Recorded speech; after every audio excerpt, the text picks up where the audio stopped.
കാസർഗോഡ് തൃക്കരിപ്പൂരിൽ മുസ്ലിം പള്ളിയിൽ ശൈശവ വിവാഹം നടത്തിയ കേസിൽ പോക്സോ വകുപ്പ് ചുമത്തിയിട്ടില്ലെന്ന പരാതിയിൽ അന്വേഷിച്ച് അടിയന്തര നടപടിയെടുക്കാൻ ഡിജിപിക്ക് നിർദ്ദേശം നൽകി കാസർഗോഡ് എസ്പി.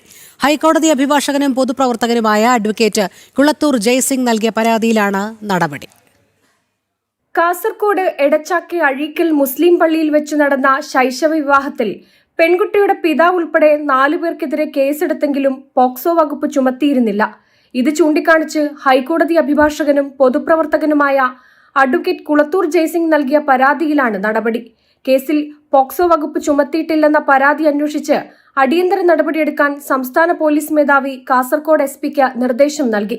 16-കാരിയെ വിവാഹം കഴിച്ചതിനു ശേഷം കൂടെ താമസിപ്പിക്കുകയും വരനായ ഷാബിർ ഷെയ്ഖ് വിദേശത്തേക്ക് രക്ഷപ്പെടുകയും ചെയ്തിരുന്നു.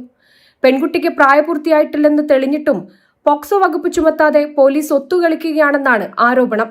പോലീസ് എത്തുന്നതിന് മുൻപ് തന്നെ വിവാഹം നടന്ന മുസ്ലിം പള്ളിയിലെ CCTV ദൃശ്യങ്ങൾ നശിപ്പിക്കപ്പെടുകയും ചെയ്തിരുന്നു.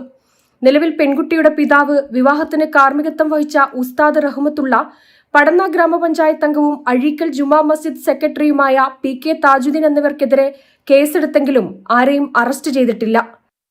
ജനം, കാസർഗോഡ്.